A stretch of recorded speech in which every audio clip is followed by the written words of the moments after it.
Good morning friends. तो जैसा कि मीशा मैडम ने बताया कि इंडिया एक बहुत अच्छे लेवल पे पहुंच गया है इन terms of growth, because stock market कभी भी it never acts in unison. ये एक अलग तरीके से नहीं चलता। जो आपकी इकोनॉमी में होता है, जो सोशली होता है, वो सब चीज़ आपका अल्टीमेटली मार्केट के अंदर रिफ्लेक्ट होता है।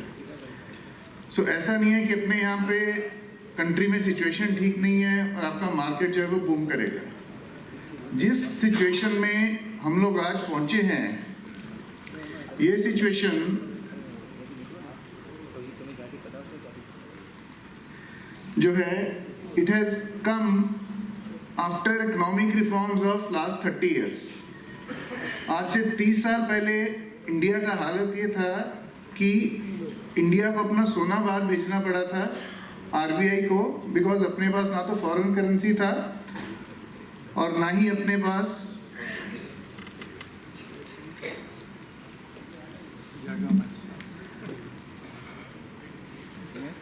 इतने रिसोर्सेज थे। बट अभी अपना इंडिया का सिचुएशन जो है वो काफ़ी चेंज हो चुका है। जैसे कि अपना अभी ये बजट आया है, अगर हम बजट को मोटे तौर से देखें तो इस बजट में सरकार ने ग्रोथ को और बढ़ाने का काम किया है। इनकम टैक्स में मिडिल क्लास को रिलीफ मिला है, जो कि नॉर्मली बहुत कम देखने में आता है। और सबसे बड़ी चीज़, कंट्री में ग्रोथ कहाँ से आएगा? जब देश में सड़क बनेगा, गांव के अंदर सैनिटेशन जाएगा, रोड जाएगा, पोर्ट बनेगा। बिकॉज अगर इंफ्रास्ट्रक्चर नहीं होगा तो जो एक बंदा गांव के अंदर बैठा है, ट्राइबल एरिया के अंदर बैठा है, वो बंदा कभी सिटी में नहीं आ पाएगा। उधर से ना तो इधर माल आएगा, ना किसी मैन्युफैक्चरिंग कंपनी का माल उधर जाएगा, तो कंट्री में मूवमेंट नहीं होगा। तो इसीलिए पिछले 4-5 साल से खास करके देश में काफ़ी ज़्यादा इंफ्रास्ट्रक्चर के ऊपर फोकस किया गया है। और इस बजट में भी इंफ्रास्ट्रक्चर के ऊपर 13.5 लाख करोड़ का खर्चा करने का अनुमान है। और उसके अंदर अगर हम उसको एडजस्ट भी करें तो ये 25% ज़्यादा है। इसको छोड़ के अगर हम कॉरपोरेट इंडिया भी देखें तो कॉरपोरेट इंडिया ने भी पिछले 4-5 साल में अपना कैपिटल एक्सपेंडिचर इंक्रीज किया है, जो कि एक बहुत पॉजिटिव चीज़ है। उसके बाद अगर हम इंडिया को देखें तो आज भी 60% से ज़्यादा लोग गांव में रहते हैं और तकरीबन 35% इनकम जो है वो एग्रीकल्चर या रूरल के ऊपर डिपेंड करता है। तो इसके अंदर अभी गांव के लोगों को पैसा भी चाहिए, उनको इंफ्रास्ट्रक्चर भी चाहिए, फसल में डालने के लिए खाद भी चाहिए। और अगर हम वो सब कुछ मार्केट रेट पे देंगे देन चीज़ों के दाम इतने बढ़ जाएंगे कि आम लोग उस चीज़ को खरीद नहीं पाएंगे। तो इसीलिए सरकार वहाँ पे सब्सिडीज देती है, उनको क्रेडिट देती है सस्ते भाव पे, ताकि देश में पैदावार हो सके और हर इंसान को कम भाव के ऊपर डेली यूज़ की आइटम मिल सके। तो उसके अंदर भी गवर्नमेंट ने सब्सिडीज़ को भी बढ़ाया है और जो क्रेडिट मिलता है रूरल इंडिया में उसको भी बढ़ाया है। अब जैसे ग्रीन एनर्जी है, तो ग्रीन एनर्जी में like India is among the largest importers of crude oil in the world. अगर हम ग्रीन एनर्जी की तरफ जाते हैं, इंडिया एक गर्म कंट्री है, यहाँ पे सोलर पावर बहुत आ सकता है, कोस्टल एरियाज में विंड पावर लग सकता है। सो ग्रीन एनर्जी ट्रांजिशन एक और बहुत बड़ा एरिया है जिसके अंदर की गवर्नमेंट इन्वेस्ट कर रही है। और सबसे बड़ी चीज़, bottom end of the pyramid, जो लोग गांव में रहते हैं, देहात में रहते हैं, ट्राइबल एरिया में रहते हैं, जैसे कि नॉर्थ ईस्ट था जहाँ पे कि डेवलपमेंट नहीं है, रोड्स नहीं है, but they are 20 to 30% of India's population. अगर वो लोग, उनका रहने का लेवल इंप्रूव होगा, उनका इनकम लेवल बढ़ेगा, तो ओवरऑल कंट्री में डिमांड बढ़ेगा और corporate India will do much better. तो इस नज़रिए से अगर हम बजट को देखते हैं तो इस साल का बजट सरकार ने बहुत अच्छे तरीके से बैलेंस किया है। क्योंकि अपना टैक्सेशन में इनकम ज़्यादा हो रहा है, तो गवर्नमेंट को जो टैक्सेशन मिल रहा है वो काफ़ी हद तक कैपेक्स के अंदर जा रहा है, और जो गवर्नमेंट जो है बॉटम एंड के लिए, किसानों के लिए और बाकी लोगों के लिए सब्सिडीज दे रही है।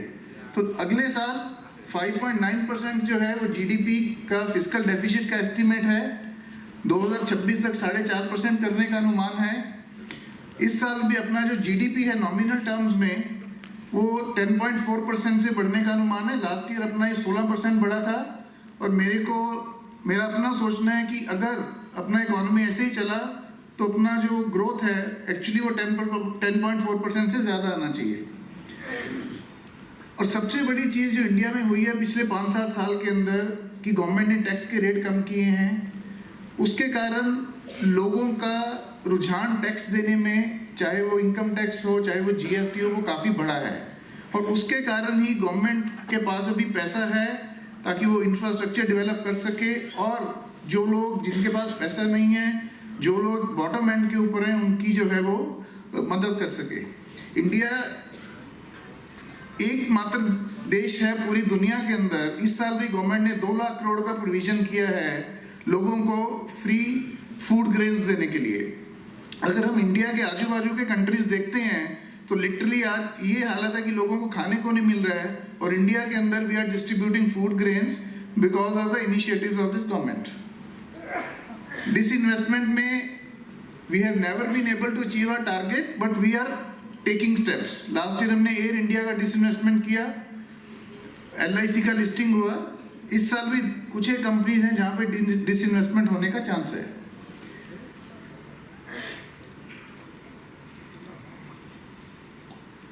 सो इस बजट से 3 थीम जो है हमने निकाले हैं कि जो अगले साल में इन्वेस्टमेंट के लिए बहुत अच्छे रहेंगे। एक तो है रूरल और एग्री का डेवलपमेंट, जिसके अंदर जैसे मैंने आपको बताया कि गवर्नमेंट फ्री फूड ग्रेन दे रही है, एग्रीकल्चर क्रेडिट बढ़ा रही है, देन एग्रीकल्चर में स्टार्टअप्स को प्रमोट कर रही है, हॉर्टिकल्चर को प्रमोट कर रही है। सो जितना भी अपना रूरल इंडिया है जहाँ पे कि 60% से ज़्यादा लोग रहते हैं, अगर वो अच्छा करेगा, वहाँ पे इनकम बढ़ेगा, तो ओवरऑल इकोनॉमी में डिमांड बढ़ेगा, which is very positive for corporates India and also for the stock markets. दूसरा है कैपेक्स, जहाँ पे कि गवर्नमेंट रेलवेज हैं, रोड्स हैं, पोर्ट्स हैं, डिफेंस है, इन सब में काफ़ी निवेश कर रही है। उससे टाइम टू कम्यूट कम होता है, एफिशिएंसी बढ़ता है इकोनॉमी के अंदर। और ये जो कैपेक्स है जिस तरीके से बढ़ रहा है, तो इसमें काफ़ी ज़्यादा इसका जो है रिपल इफेक्ट्स आते हैं बहुत सारे सेक्टर्स के अंदर, और उसके अंदर भी इन्वेस्टमेंट की अपॉर्चुनिटीज़ क्रिएट होती हैं और ग्रोथ बढ़ता है। उसके बाद जैसे कि मैंने बताया कि क्लीन एंड ग्रीन एनर्जी है, जिसके अंदर की गवर्नमेंट इन्वेस्ट कर रही है, और अगले आई थिंक 10-15 साल में इसके अंदर इंडिया को बहुत ज़्यादा बेनिफिट होने वाला है। सो बजट के ऊपर जो हमारा क्रक्स है कि बजट से गांव का विकास होगा, जॉब क्रिएशन होगा, डिमांड बढ़ेगा, कि it is very pragmatic budget, इससे ग्रोथ बढ़ेगा। और इंडिया जो है not only this year, maybe for the coming 5 to 7 years, India will be the fastest growing economy in the world. However, अगर हम नियर टर्म देखें तो नियर टर्म में मार्केट्स वोलेटाइल रह सकता है, because last year India was among the top performing 2-3 markets, जबकि US का मार्केट 25-30% गिर गया, यूके का मार्केट गिरा, इंडिया का मार्केट जो था ग्लोब में टॉप 3 मार्केट्स में था। तो थोड़ा नियर टर्म में वॉलेटिलिटी या रेंज बाउंड मार्केट रह सकता है। बट इंडिया को फ़ायदा क्या है कि अपने यहाँ पे बाजार बहुत बड़ा है। We are second largest populist country in the world. हमारा एक्सपोर्ट के ऊपर डिपेंडेंस कम है, domestic consumption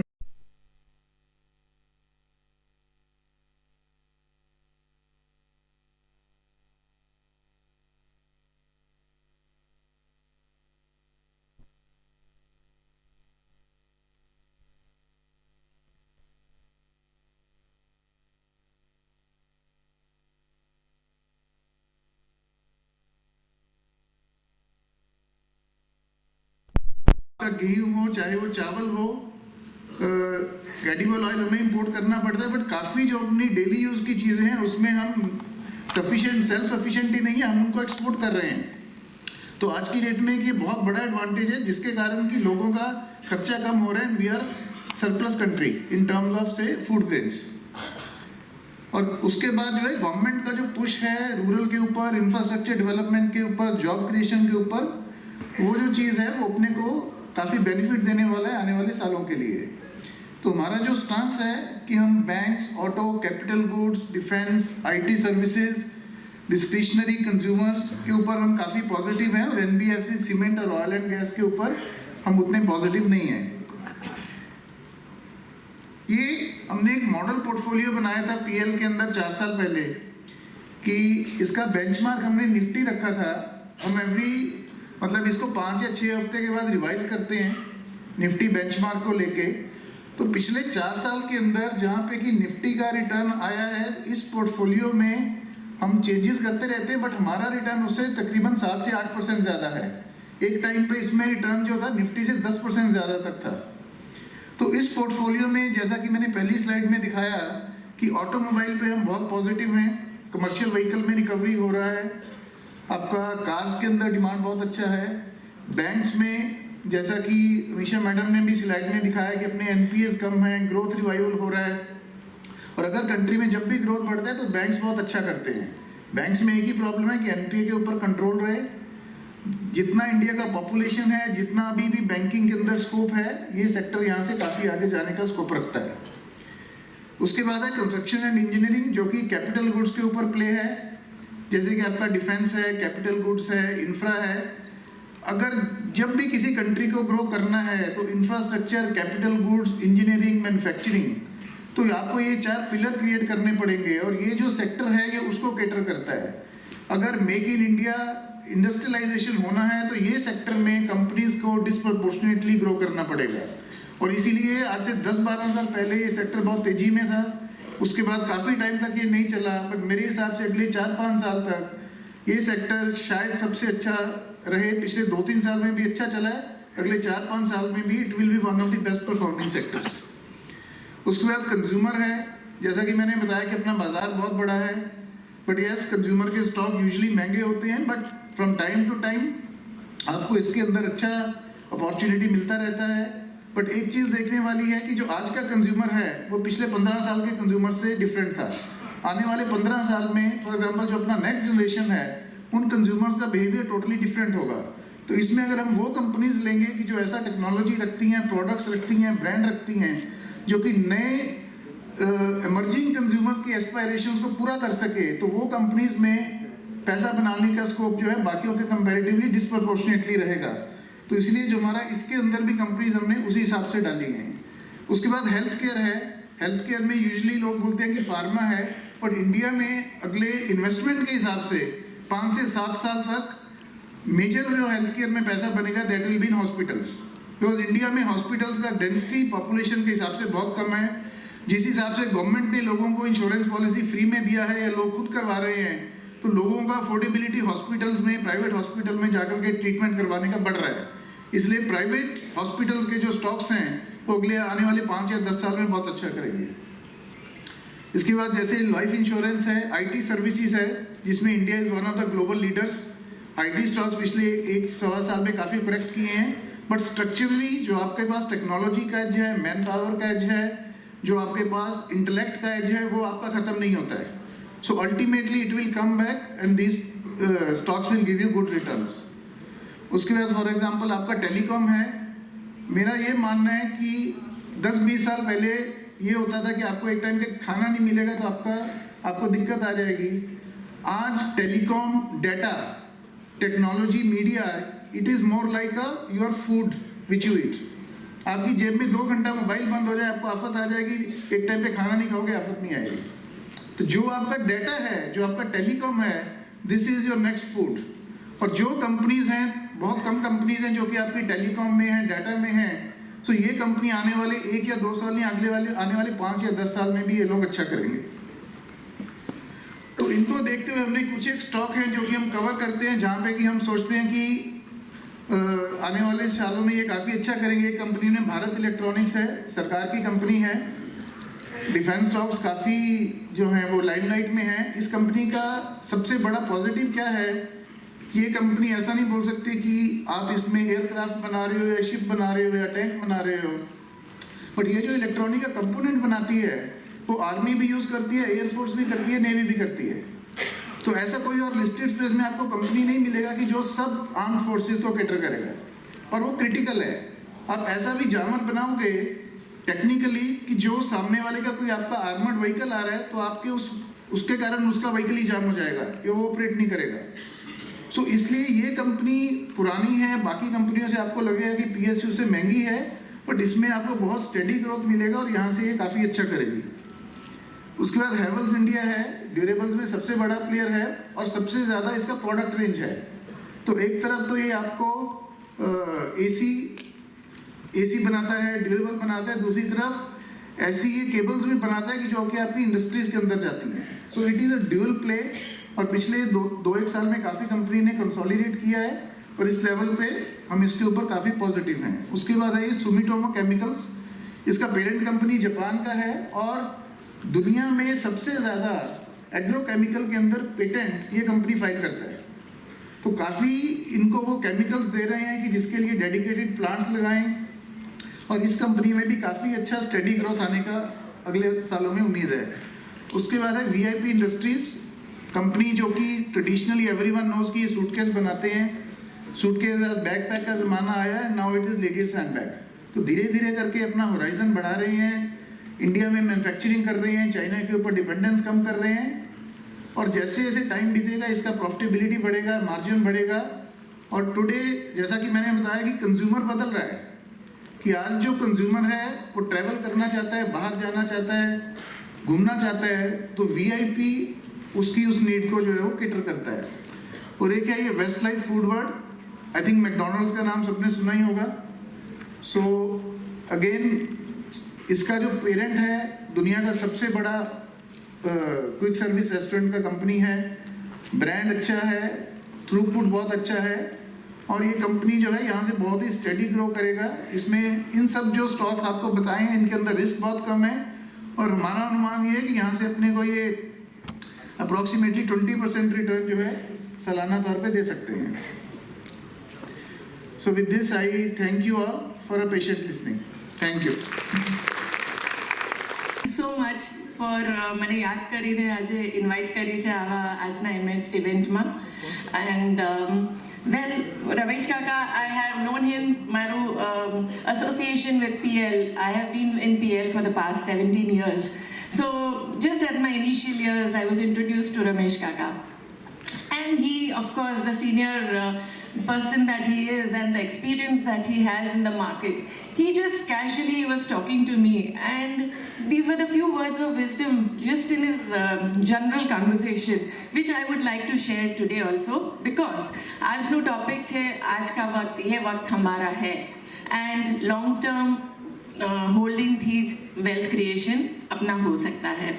So what he told me, you know, that in Mulund I always talk to my clients कि जो भी फंडामेंटल स्टॉक्स अच्छे होते हैं, जब मार्केट के तो उतार चढ़ाव वो तो नियम है, वो तो दस्तूर है ही, तो तब जब फंडामेंटली इंटैक्ट स्टॉक्स होते हैं और भी ऐड करते रहिए, क्योंकि कंपाउंडिंग वेल्थ क्रिएशन ऐसे ही हालात में बनते हैं. So every decline that we witness, we get a very very thumping upward move from there on, and this I will be showing you through my chartical presentation.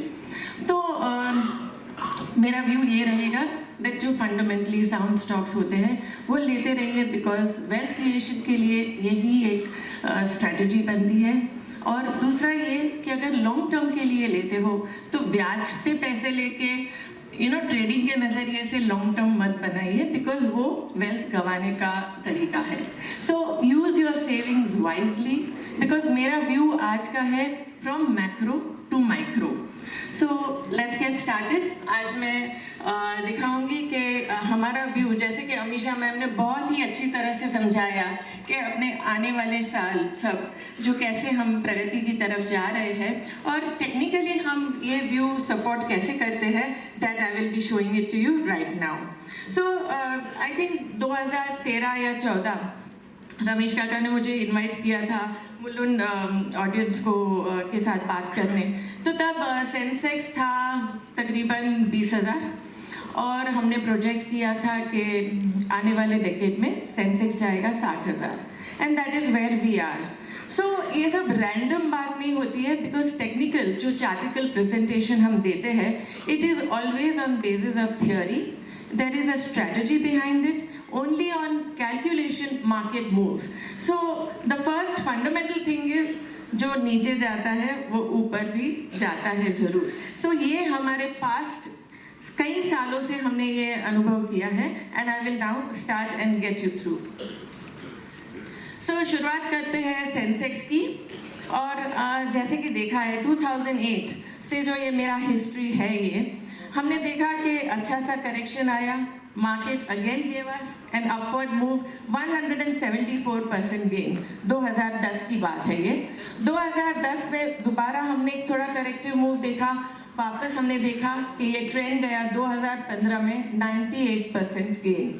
फिर हमने देखा well the correction was to the tune of 25%, और उसके बाद हमने देखा 88%, that was what we saw in 2020। और अब तो ये recent बात है जो कोई नहीं भूल सकता है, कोविड का फॉल, और that was a very good fall. अब तब जब मैं रिटेल क्लाइंट से बात कर रही थी सब लोग इतने पैनिक हो गए थे एंड कईयों ने तब पोर्टफोलियो खाली कर डाला, बट उसके बाद आपने देखा होगा what a tremendous bull run we have witnessed. अभी मैं मैक्रो लेवल से माइक्रो लेवल तक जाऊंगी, आज के हालात कैसे हैं। हम देख रहे हैं ये इंडिकेटर जो RSI है वो स्ट्रेंथ दिखाता है मार्केट के लिए। फिलहाल हम थोड़ा सा करेक्टिव मूव देख रहे हैं, 18,800 से हमने थोड़ा सा करेक्शन देखा है, पर फिर भी हम देखते हैं डे टू डे सब लोग पैनिक होते हैं, but well we are on an upward trajectory. अब जैसे कि हमारे प्रोजेक्शंस आ रहे हैं, we will go step by step. So यहाँ से अगर even in a worst scenario हम देखें कि 50,000 तक भी सेंसेक्स आए, कोई भी चिंता की बात नहीं है। फिलहाल ऐसा कुछ नहीं है, because on near term basis market ने 17,400 पे सपोर्ट ले लिया है। अगर वो टूटता है तो थोड़ा करेक्टिव मूव फर्दर ऑन आ सकता है, बट ये सब डिक्लाइन आपको खरीदने की अपॉर्चुनिटी देगा, क्योंकि हमारे आगे जाके जो प्रोजेक्शंस आ रहे हैं वो nearly 80,000, 85,000। This is for the period valid between 5 to 8 years। So this is how our market moves. अब मैं आपको निफ्टी का, because Nifty is more of a tradable index, मैं दोबारा ये सब एक्सप्लेन नहीं करूँगी, मैं कोविड पीरियड से जाऊँगी। कोविड पीरियड में हमने देखा 7,000 का इंडेक्स हुआ था और अब हम कहाँ हैं, 18,000 के लेवल पे। So see the return that we are benefiting, have faith in the Indian economy, जैसे कि मैडम ने अच्छे से समझाया है, और हर एक डिक्लाइन का मौका लीजिए अपनी वेल्थ क्रिएशन के लिए। सो राइट नाउ अगेन थोड़ा सा मामूली सा करेक्शन है। जो निफ्टी, बैंक निफ्टी में ट्रेड करते हैं, फिलहाल 17,600 और नियर टर्म बेसिस सपोर्ट है, और ऑन अ ब्रॉड बेस 17,400 का सपोर्ट है। और अगर हम यहाँ से 18,300 या 18,500 के ऊपर जाते हैं, then we are back on track for a further up move. So this तरह से हम मार्केट का व्यू लेते रहेंगे। और इसके साथ सपोर्ट किसको करना है, ऑफकोर्स बैंक निफ्टी। वेटेज के अनुसार भी normally I think financial and bank Nifty मिलके 33 to 35% निफ्टी का वेटेज में शामिल है। So of course the front line banking stocks, जैसे कि बैंक निफ्टी भी ट्रेडेबल है, फिलहाल 40,000 का एक अच्छा सा सपोर्ट है, और यहाँ पे सपोर्ट टिक कर जाता है तो फिर हम देखेंगे आगे जाके 44,000 जो हमने पहले देखा था, उसके आगे 48,000, और in a worst scenario we can see the stock bank Nifty going towards 35,000 for now. So हर एक डिप में front line quality banking stocks जैसे कि HDFC ट्विंस, बजाज ट्विंस अभी जो अच्छे से करेक्टिव मूव में सपोर्ट पे आ गया है, और उसके अलावा Axis bank, ICICI front line stocks पे फोकस करिए, because these are the ones which are going to drive the bank Nifty higher. Now I will talk on sector specific. Fundamentals में तो हमको सब बता दिया कि ये लेना है, कैपिटल गुड्स अच्छा है, इंफ्रा अच्छा है, लेकिन कब लेना है that is also very, very important. And that is where technical analysis really comes to help. So technical analysis study basically क्या है? It's all about support and resistance. And market is always showing some cyclical move. So कभी देखा कि IT index ने out perform किया, Covid के time pharma ने बहुत अच्छे से परफॉर्म किया, और अब now pharma is in lull. So right now what are the sectors? So of course it goes without saying, Nifty को साथ देने के लिए बैंक निफ्टी तो है ही, और इसके अलावा फिलहाल आज के मार्केट के वातावरण में क्या क्या सेक्टर्स सही लग रहे हैं मैं आपको ये दिखाऊंगी. Right now we are seeing auto index is in upward trend, और ये अभी in near term we can expect this sector going towards 15,000.